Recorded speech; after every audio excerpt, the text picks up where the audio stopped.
Muslimat yang dimuliakan Allah Subhanahu wa taala. Sampai masanya tiba, datang malaikat membawa kain kafan min nur, dari cahaya.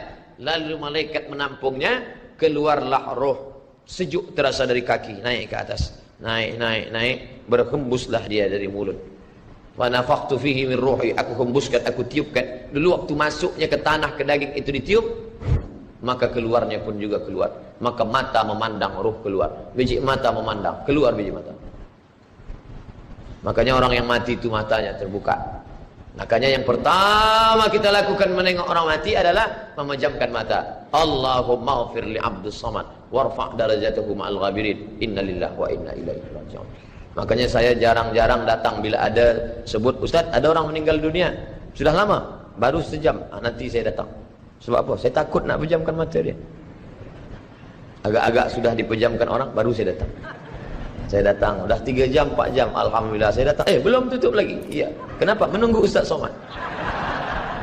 Paksalah saya tutup. Allahumma ighfir li fulan ibn fulan warfa' darajatahu ma'al ghabirin. Innalillahi wa inna ilaihi. Mana istri yang katanya sayang, kaulah bulan, kaulah bintang, setengah nafasku pergi, buah hati belayan jiwa. Ketika roh ada dari jasad, memang betul kata dia sayang, tapi manakala roh keluar dari jasad, dia pun takut menengok mata kita. Dia takut tengok kita. Dia takut jam pukul 2 malam, jam 1 tutup balik. Na'udzubillah. Begitulah kalau kematian sudah tiba. Sampai pada akhirnya dia tutup. Innalillah wa inna ilaihi raji'un. Selepas itu roh pun keluar. Dibawa. Kalau dia baik, roh itu dibawa. Dimasukkan ke dalam kain kafan min nur. Hadis riwayat Ahmad bin Hanbal. Lalu dibawa oleh malaikat. Sampai ke pintu langit. Malaikat bertanya, inikah orang yang amalnya selalu dibawa pagi, dibawa petang? Inikah orang yang amalnya selalu dibawa hari Kamis? Inikah amalnya yang selalu dibawa pada bulan nisfu Sya'ban? Ya, inilah orangnya. Kam min masyhurin fil ardi wa lam yakun ma'rufan fis sama. Bukan hadis. Berapa banyak orang yang namanya masyhur di bumi, tapi malaikat tak mengenal dia. Tapi berapa banyak orang yang tak masyhur di bumi, tapi malaikat mengenal dia. Mengapa? Karena amalnya pagi dan petang dibawa oleh malaikat. Orang ini mana? Belum datang. Orang ini mana? Belum datang. Orang ini mana? Belum datang. Disambut dia. Disambut kedatangannya. Masya Allah. Tabarakallah. Mudah-mudahan kita termasuk orang yang disambut oleh malaikat. Karena amal soleh kita. Maka bila saya datang di suatu majlis, malam tadi datang di Shah Alam, orang menyambut ramai. Malam ini datang ke Masjid Muaz bin Jabal, ramai. Esok malam di Terengganu datang, tak tahu entah ramai entah tidak. Ramai. Dalam hati, hai Abdul Somad, apakah malaikat akan menyambut engkau nanti juga dalam keadaan ramai? Kalau engkau ikhlas, iya. Tapi kalau tidak ikhlas, na'udzubillah. Nabi Isra Mi'raj berjumpa dengan orang yang sudah lama mati. Bagaimana rasa kalian mati? Apa kata mereka? Seperti kambing yang dikuliti hidup-hidup. Seperti tebasan pedang di tempat yang sama beratus kali. Seperti kail mata pancing yang masuk ke dalam kulit yang basah, ditarik, disentapkan sehingga terikut dagingnya sampai keluar. Makanya selalu kita berdoa, Allahumma hawwin alaina fi sakaratil maut. Taubatan qabla al-maut, taubat sebelum mati. Wa rahmatan indal maut, dapat rahmat ketika mati. Wa maghfiratan ba'dal maut, mendapatkan ampunan sebelum mati. Allahumma hawwin alaina fi sakaratil maut. Makanya doa selamat itu baca pelan. Baca pelan, renungkan. Ini sekarang banyak orang baca doa selamat cepat-cepat. Maut. Apa mau aja nih?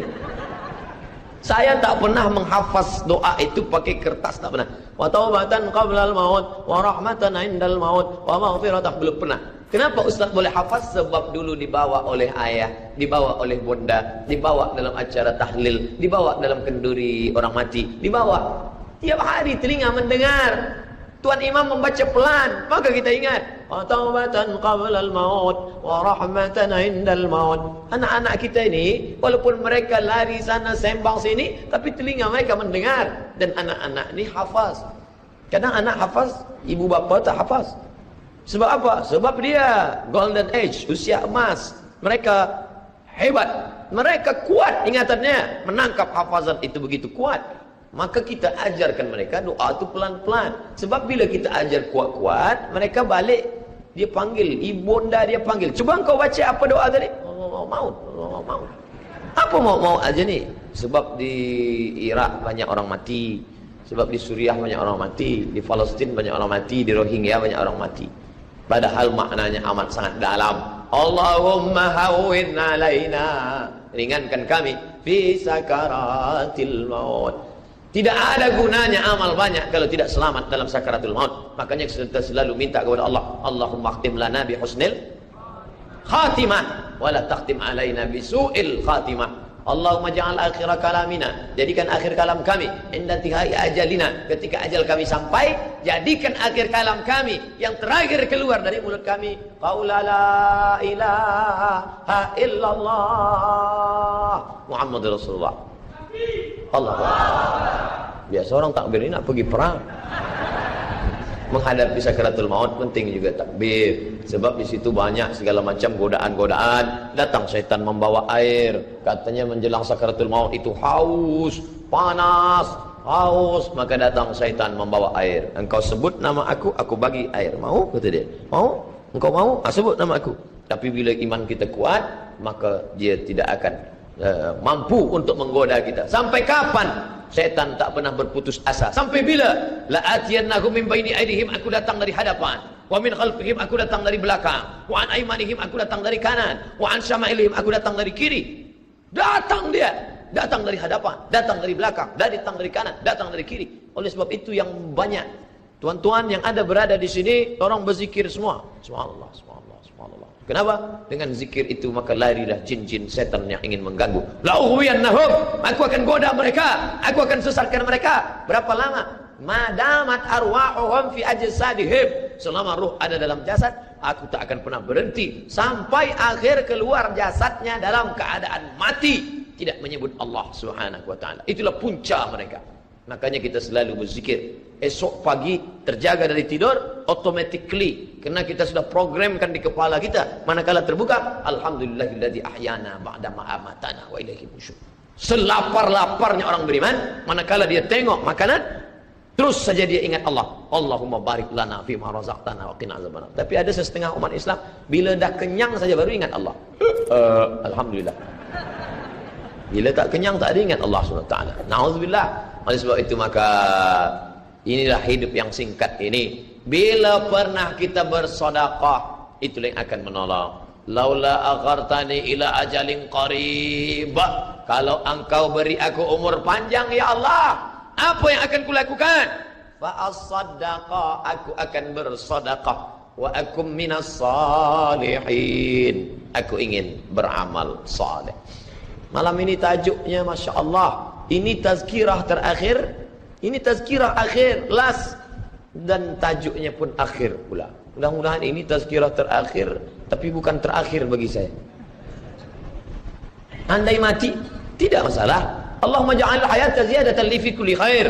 Kalau engkau takdirkan aku besok masih hidup ya Allah, jadikan hidupku itu ziyadatan li, sebagai amal tambahan.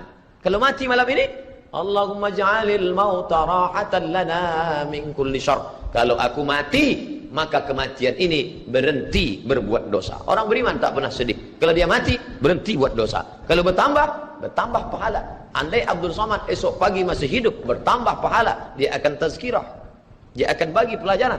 Andai Abdul Somad mati malam ini, alhamdulillah, berhenti melihat dosa. Dosa apa? Masuk airport, dosa. Masuk ke plane pesawat terbang, dosa. Dosa apa? Dosa mata. Takkan tak kita tengok.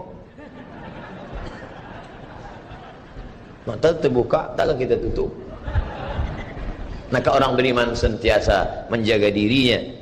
Tak pernah dia berkeluh kesah, tak pernah dia mencaci maki. Kenapa aku matikan aku ya Allah? Kenapa umurku pendek ya Allah? Ridha kepada Allah. Itu yang selalu kita katakan, raditu billah rabba wa bil islami dina wa bi Muhammadin nabiyyan wa rasula. Aku ridha.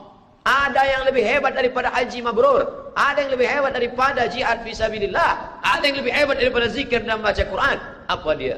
Ridha bi qada'illah, ridha menerima keputusan Allah. Makanya banyak lelaki yang ridha manakala meninggal istrinya, datang orang, apa tuan tak menangis? Aku ridha menerima ini. Memang dah lama aku tunggu-tunggu. Oh, ini bukan ridha, ini memang penyakit. Oleh sebab itu maka makna ridha adalah tak berkeluh kesah. Setelah orang masuk ke dalam surga, mendapatkan kenikmatan surga, Allah bertanya, "Madza turidun?" Hai penghuni surga, apa lagi yang kalian inginkan? Apa kata penghuni surga? Ridhaka. Tapi kau sudah masuk surga, ada yang belum kami dapat. Apa dia? Ridhamu. Yang mendapatkan ridha Allah hanya orang yang ridha menerima keputusan Allah Subhanahu wa taala. Man lam yarda bi qada'i, sesiapa sahaja yang tak ridha menerima takdirku, wa lam yasbir bi bala'i, yang tak sabar menerima ujianku, falyatlub rabban siwaya, carilah Tuhan selain aku. Hadis ini dhaif. Tapi untuk targhib wa tarhib, untuk berikan semangat beramal, untuk fadail amal boleh dipakai, kerana ia bukan masalah akidah, bukan masalah halal haram. Jangan permasalahkan masalah. Bila kita sudah beramal, sudah baik, tak usah berkelahi masalah khilafiyah, masalah kecil-kecil, masalah sepele, masalah remeh-temeh, kerana ini hanya akan merosakkan hati kita sahaja. Berapa banyak hati rosak disebabkan masalah-masalah. Assalamualaikum warahmatullahi, Assalamualaikum warahmatullahi. Apa salam-salam ni? Padahal hati sedang lembut. Selama ini dia berzina, selama ini dia minum khamar, selama ini dia mabuk, tak ada pernah orang marahkan dia. Tiba-tiba dia dah taubat, dia masuk masjid, Assalamualaikum warahmatullahi, Assalamualaikum warahmatullahi. Dia nak salaman, apa salam-salam? Tak boleh salam selepas sembahyang. Ini bid'ah, wa kullu bid'atin dhalalah, wa kullu dhalalatin finnar. Kata dia dalam hati, aku mabuk 20 tahun, tak ada orang bagi tahu mabuk tu haram. Ini aku dah taubat, salam kau kata haram. Ha, kata dia. Dia tinju. Bila sebelum sembahyang tadi belum ada bersalaman, selepas sembahyang baru bersalaman, hukumnya sunnah, mustahab, dianjurkan, disukai, kata Imam Nawawi. Belum sembahyang tadi tak ada salam, sebab dia lambat. Allahu Akbar. Lepas sembahyang dia salam, mustahab, dianjurkan, baik, tak salah. Bila sebelum sembahyang tadi sudah bersalaman, salam Haji, salam Datuk, salam Tuan, masuk ke masjid, selepas sembahyang dia salam balik, mubah, tak jadi masalah. Yang tak boleh dalam sembahyang bersalaman, itu tak boleh. Datuk sehat, itu tak boleh. Oleh sebab itu mari kita jaga hati kita yang dah baik, yang dah elok ni, jangan dirosakkan hanya kerana masalah-masalah kecil, masalah-masalah khilafiyah. Melunakkan hati. Kayu patah boleh disambung, kaca retak boleh direkat, tapi hati rosak, kemana obat akan dicari. Oleh sebab itu memperbaiki dengan akhlak. Al-adab fawqal ilmi. Adab lebih tinggi daripada ilmu. Tak ada guna banyak ilmu, banyak kaji banyak, tapi menyakitkan hati orang. Ada yang lebih hebat daripada ilmu. Apa dia? Adab.